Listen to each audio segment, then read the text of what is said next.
Trump second season లో first భేటీ కాబోతున్నారు భారత ప్రధాని నరేంద్ర మోదీ.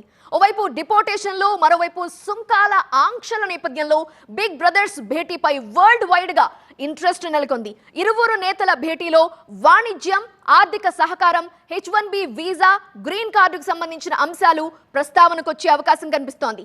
అయితే ఇతర దేశాల విషయంలో తగ్గేదే లేదన్నట్టుగా వ్యవహరిస్తున్న ట్రంప్ మోదీ భేటీలో భారత్ కు ఉపశమనం కల్పిస్తారా? 2.0 అంటూ దూకుడు చూపిస్తున్న ట్రంప్ తో మోదీ ఏం మాట్లాడనున్నారు?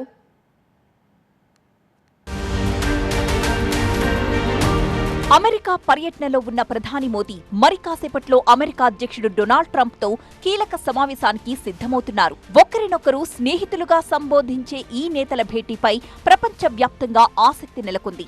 ట్రంప్ రెండవసారి ప్రమాణ స్వీకారం తరువాత ఇద్దరు నేతల మధ్య జరిగే తొలి సమావేశమిది. భేటీలో చర్చకొచ్చే అంశాలతో పాటు వాళ్ళిద్దరి మధ్య ఉన్న ఫ్రెండ్షిప్పే హాట్ టాపిక్ గా మారింది. మోదీ, ట్రంప్ మధ్య మంచి బంధమే ఉంది. ఇరు దేశాలకు ఉపయోగపడే నిర్ణయాలు కలిసి తీసుకున్నారు. ఇద్దరి మధ్య రాకపోకలు బాగానే జరిగాయి. అదంతా ట్రంప్ ఫస్ట్ సీజన్లో. కానీ ఇప్పుడు పరిస్థితులు మారిపోయాయి. ఇల్లీగల్ ఇమిగ్రెంట్స్ అంటూ ఇండియన్స్ ని తరిమి కొడుతున్నారు ట్రంప్. వీసా రూల్స్ ని కఠినంగా మార్చేస్తున్నారు. మరెన్నో విషయాల్లోనూ ట్రంప్ ఇండియన్స్ ని టార్గెట్ చేస్తున్నారు. మరిప్పుడు ఆ ట్రంప్ నే కలవబోతున్నారు ప్రధాని మోదీ. దీంతో అందరి చూపు ఆ ఇద్దరి భేటీపైనే ఉంది. ఏం చర్చిస్తారు, ఎలాంటి నిర్ణయాలు తీసుకుంటారని ప్రపంచ దేశాలు ఆసక్తిగా ఎదురుచూస్తున్నాయి. రెండోసారి అమెరికా అధ్యక్షుడిగా ట్రంప్ కుర్చీనెక్కిన దగ్గర నుంచి సంచలన నిర్ణయాలు తీసుకుంటున్నారు. ప్రభుత్వంలోని దాదాపు అన్ని సెక్టార్స్ ని కెలికేశారు. అలాగే ప్రపంచ దేశాలు ఉలిక్కి పడేలా మైగ్రేషన్ పాలసీని టచ్ చేస్తూ ఇల్లీగల్ మైగ్రెంట్స్ మీద పగపట్టారు. ముఖ్యంగా అమెరికాలో ఉంటున్న ఇండియన్ మైగ్రెంట్సే ట్రంప్ మాస్టర్ కి ఫస్ట్ టార్గెట్. అక్రమంగా మా దేశంలో ఉంటున్న మీ వాళ్ల సంఖ్య 7,25,000 అని ప్రకటించిన ట్రంప్ దశల వారీగా వారిని పంపించేస్తున్నారు. ఇటు వీసా రూల్స్ ని కఠినంగా మార్చే పనిలో పడ్డారు ట్రంప్. H1B వీసాపై ప్రత్యేక దృష్టి పెట్టిన ట్రంప్ నిబంధనలు మరింత కఠినతరం చేస్తూ ఇప్పటికే ఉత్తర్వులు జారీ చేశారు. H1B వీసా భారీ వేతనాలు ఉన్న వాళ్లకు మాత్రమే ఇవ్వాలని, అది కూడా ఏడాదికి 75,000కు మాత్రమే పర్మిట్ చేయాలంటూ సెంటర్ ఫర్ ఇమిగ్రేషన్ స్టడీ నుంచి ట్రంప్ ప్రభుత్వానికి ప్రతిపాదనలు వెళ్లాయి. అలాగే F1, M1 వీసాలపైన ఫోకస్ పెట్టారు ట్రంప్.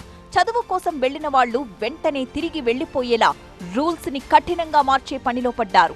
గత 15-20 రోజుల నుంచి జనవరి 20, 2005న ప్రెసిడెంట్ ట్రంప్ ప్రమాణ స్వీకారం చేసిన దగ్గర నుంచి ఒక 100 ఎగ్జిక్యూటివ్ ఆర్డర్స్ సైన్ చేస్తే ఆయన అందులో మన స్టూడెంట్స్, ఆంధ్ర, తెలంగాణ, మన తెలుగు స్టూడెంట్స్ చాలా ఇబ్బందులు పడుతున్న అంశాలు ఉన్నాయి.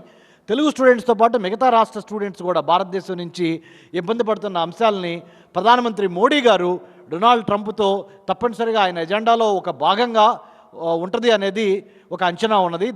ఆ ఎఫెక్షన్, వామ్తు, వారిద్దరి మధ్య ఉన్న పరస్పర ఒకళ్ళ మీద ఒకళ్ళకి ఉన్న మంచి సదాభిప్రాయంతో భారతదేశానికి మంచి జరగవచ్చు అనే విధంగానే ప్రైమ్ మినిస్టర్ మోడీ గారు ప్రెసిడెంట్ ట్రంప్ని కోరటం జరుగుతున్నది.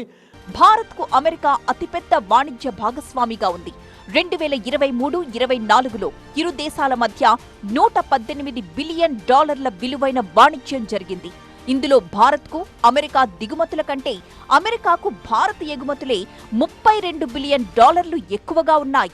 అయితే అమెరికా ఉత్పత్తులపై భారత్ అధిక సుంకాలు విధిస్తోందంటూ గతంలో ట్రంప్ అనేక మార్లు ఆరోపణలు చేశారు. భారత్ ని టారిఫ్ కింగ్ గా అభివర్ణించారు కూడా. ఇలాంటి నేపథ్యంలో ఇరువురి భేటీ ప్రాధాన్యత సంతరించుకుంది. మొత్తంగా ట్రంప్, మోదీ సమావేశంలో భారతీయుల్ని వెనక్కి పంపించే ప్రక్రియపై ప్రధానంగా చర్చ జరగబోతున్నట్లు తెలుస్తోంది. అలాగే వాణిజ్యంతో పాటు రక్షణ, సాంకేతిక రంగాల్లో పరస్పర సహకారంపై కూడా చర్చ జరిగే అవకాశముంది. దిగుమతులపై సుంకాలపైన చర్చించబోతున్నట్లు తెలుస్తోంది. మరి చూడాలి ఇద్దరు మిత్రులు ఎలాంటి నిర్ణయాలు తీసుకుంటారో.